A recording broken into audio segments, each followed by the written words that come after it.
সমস্ত ছাত্রছাত্রী তোমরা বারওয়ান ইউনিভার্সিটিতে পড়াশোনা করো, তোমাদের বিএ 6 সেমিস্টার পলিটিক্যাল সায়েন্স, যে পলিটিক্যাল সায়েন্স তোমাদের যেটা আছে জননীতি, পাবলিক পলিসি যে জননীতি আছে, সেই পেপারে তোমাদের আমি লাস্ট মিনিট আমি তোমাদের সাজেশান দিচ্ছি। তোমরা লক্ষ্য করো, যেহেতু অনেকটাই তোমাদের ওভার হয়ে গেছে, আমি কিছুটা ব্যস্ততার জন্য তোমাদের সাজেশানটা আমি আপলোড করতে পারি না।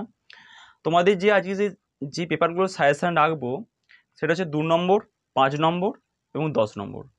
দেখো, পার্টিকুলারভাবে 2 নম্বরের কখনো সাজেশান হয় না। আমি 2 নম্বরগুলো সাজেশান দিলাম, জাস্ট যেগুলো মোস্ট ইম্পর্ট্যান্ট প্রশ্ন, সেই প্রশ্নগুলো তোমাদের সামনে আমি তুলে ধরলাম যে এই প্রশ্নগুলো ভালো করে করবে। এছাড়াও তোমরা যদি আরও প্রশ্ন, শর্ট প্রশ্ন যদি করতে পারো করে যাবে। মানে এই যে 2 নম্বরগুলো দিলাম, যে শুধুমাত্র এগুলো করে কেউ পরীক্ষা দিতে যেও না। হ্যাঁ, এগুলো থেকে আসতে পারে, আমরা একটা অনুমানের ভিত্তিতে দিই 2 নম্বরের। আর যেমন 5 নম্বর 10 নম্বরগুলো কী করি, 10 নম্বরগুলো হ্যাঁ এগুলো আসবেই, তোমরা এগুলো ভালো করে করে যেও। ঠিক আছে, বেশি কথা না বাড়িয়ে আসা যাক তোমাদের যে 10 নম্বর প্রশ্নগুলো। আমি খুব সংক্ষিপ্ত শর্ট সাজেশান রেখেছি তোমাদের জন্য। এই সাজেশানগুলো তোমাদের গত সেমিস্টারে বা যারা পাস আউট করে গেছে তোমাদের যে দাদা দিদিরা, তারা কিন্তু আমার এই সাজেশান দেখি কিন্তু তারা পুরোপুরিভাবে তারা পাস করেছে, কেউ সাপ্লি পায় না। অনেকে আমার ইউটিউব চ্যানেলে এসে তারা কমেন্ট করে গেছে যে স্যার আমি খুবই সাকসেস, এমনকি পার্সোনালভাবে আমাকে ফোন করেও বলেছে যে স্যার আমরা সত্যি খুব সাকসেস। প্রথম যে 10 নম্বর প্রশ্নটা তোমাদের জন্য রেখেছি, লক্ষ্য করো, জননীতির রূপায়ণে সামাজিক ও অর্থনৈতিক প্রভাব সংক্ষেপে আলোচনা করো। ঠিক আছে, 10 নম্বরে প্রথম প্রশ্ন বললাম। দ্বিতীয় প্রশ্ন, ভারতের জননীতির রূপায়ণে প্রাথমিক দুর্বলতাগুলি বিশ্লেষণ করো। নেক্সট প্রশ্ন, ভারতের বুনিয়াদী শিক্ষার সর্বজনীনকরণের লক্ষ্য পূরণে সর্বশিক্ষা অভিযান কিভাবে কাজ করেছে। প্রশ্নটা আরেকবার রিপিট করছি, লক্ষ্য করো, ভারতে বুনিয়াদী শিক্ষার সর্বজনীনকরণের লক্ষ্য পূরণে সর্বশিক্ষা অভিযান কিভাবে কাজ করেছে।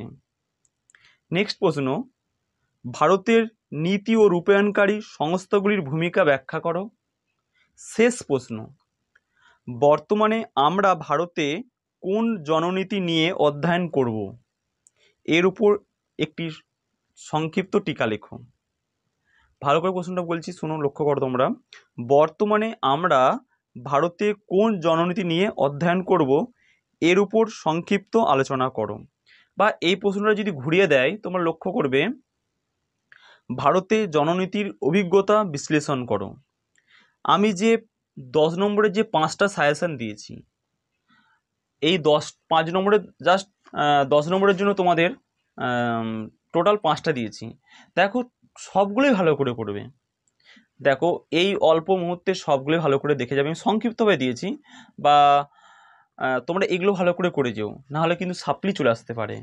তোমাদের এইটা হচ্ছে ফাইনাল সেমিস্টার এক্সাম, যাতে কারো সাপ্লি না আসে সেই কথা চিন্তাভাবনা করে তোমরা এই প্রশ্নগুলো খুব ভালো করে করে যেও। ওকে, এবার আসি 5 নম্বরে যে প্রশ্নগুলো রেখেছি তোমাদের জন্য, লক্ষ্য করো। 5 নম্বরের প্রশ্ন কি আছে, সর্বশিক্ষা অভিযানের গুরুত্ব আলোচনা করো। সর্বশিক্ষা মিশন এর গুরুত্ব আলোচনা করো, এর সঙ্গে একটু দেখে রাখবে, উদ্দেশ্যটা দেখে রাখবে একটু। নেক্সট প্রশ্ন, জননীতির গুরুত্ব আলোচনা করো। নেক্সট প্রশ্ন, তুমি কি বিদ্যালয়ের শিক্ষার বেসরকারীকরণের প্রচেষ্টার পক্ষে, মানে তুমি কি বিদ্যালয়ের শিক্ষার বেসরকারীকরণের প্রচেষ্টার পক্ষে? তোমার উত্তরের সপক্ষে যুক্তি দাও। মানে আমাদের যে শিক্ষা ব্যবস্থার যদি বেসরকারীকরণ হয়ে যায়, তাহলে কি অসুবিধা হবে বা কি অসুবিধা হবে, তোমার কি মতামত, সেই মতামতটা তোমার কাছে জানতে চেয়েছি। নেক্সট প্রশ্ন, জননীতির রূপায়ণ প্রক্রিয়াকে উন্নত করতে পারে এমন 5টি বিষয় উল্লেখ করো। নেক্সট প্রশ্ন, রাজনীতি ও জননীতির মধ্যে সম্পর্ক নির্দেশ করো। নেক্সট প্রশ্ন, ভারতের গ্রামীণ স্বাস্থ্য মিশনের প্রধান লক্ষ্যগুলি কি কি। নেক্সট প্রশ্ন, ভারতের জাতীয় স্বাস্থ্যনীতির মূল উদ্দেশ্যগুলি কি কি। ধরো এই প্রশ্নটাই ঘুরিয়ে দিল যে ভারতের জাতীয় স্বাস্থ্যনীতির মূল উদ্দেশ্যগুলি কি কি। এই প্রশ্নটা যদি দিয়ে দেয় যে 1983 সালে ভারতীয় জাতীয় স্বাস্থ্যনীতির যে মূল উদ্দেশ্যগুলি কী কী ছিল সেগুলো লিখো। শেষ প্রশ্ন, জননীতির প্রধান উপাদানগুলি নির্দেশ করো। জননীতির প্রধান উপাদানগুলি নির্দেশ করো। দেখো 10 নম্বরে তোমাদের দুটো করতে হয়, 5 নম্বরে তোমাদের করতে হয় 4টে প্রশ্ন করতে হয়। আমি এখানে টোটাল 8টা প্রশ্ন রেখেছি। তোমরা এই সাজেশনটা ভালো করে করে দিও। এবার আসি 2 নম্বর। এই 2 নম্বরগুলো থেকে তোমাদের ভালো করে দিও। এছাড়াও তোমরা যদি পারো আরও আদার্স প্রশ্ন করো অবশ্যই। 2 নম্বরে কখনো সাজেশন হয় না। তবুও মোস্ট প্রবাবলি যেগুলো ভেরি ইম্পর্টেন্ট প্রশ্ন সেগুলো আমরা রাখি যে এই প্রশ্নগুলো আসতে পারে, ঠিক আছে। যেমন 5 নম্বর 10 নম্বর যেমন জোর দিয়ে বলি যে হ্যাঁ এগুলো আসবেই, কিন্তু এই 2 নম্বরে কী বলতো 2 নম্বরে অতটা জোর দিয়ে বলা যায় না, ঠিক আছে। তবুও আমি তোমাদের 2 নম্বরে যেগুলো মোস্ট ইম্পর্টেন্ট প্রশ্ন সেগুলো রেখেছি, সেগুলো লক্ষ্য করো।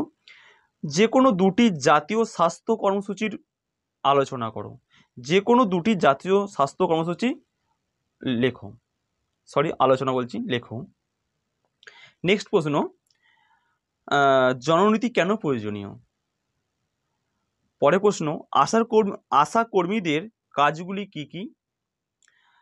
নেক্সট প্রশ্ন, নীতি ও উদ্দেশ্যের পার্থক্য নির্দেশ করো। জননীতির প্রাথমিক দুটি বৈশিষ্ট্য লেখো। ভারতে জননীতি রূপায়ণের দুটি সমস্যা লেখো। জাতীয় গ্রামীণ স্বাস্থ্য মিশনের দুটি লক্ষ্য লেখো। জননীতি দুটি উপাদানের নাম লেখো। রাজনীতি ও জননীতির মধ্যে সম্পর্ক কি? জননীতি কি? পরের প্রশ্ন, বা আমি পরপর বলে যাচ্ছি, আমি নেক্সট করছি না, তোমরা বুঝে নিও একটু। সর্বশিক্ষা অভিযানের প্রধান লক্ষ্য কি? RTE এর গুরুত্ব কি? পরের প্রশ্ন, জনস্বাস্থ্য নীতি দুটি গুরুত্ব লেখো। জননীতি নির্ধারণের মডেলগুলির নাম লেখো। যুক্তিবাদী মডেল বলতে কি বোঝো? NRHM এর পুরো কথাটি কি? জননীতি নির্ধারণে প্রক্রিয়ার আমলাদের ভূমিকা কি? পরের প্রশ্ন, ভারতীয় স্বাস্থ্যসেবা ব্যবস্থার মুখ্য দুটি সমস্যা লেখো।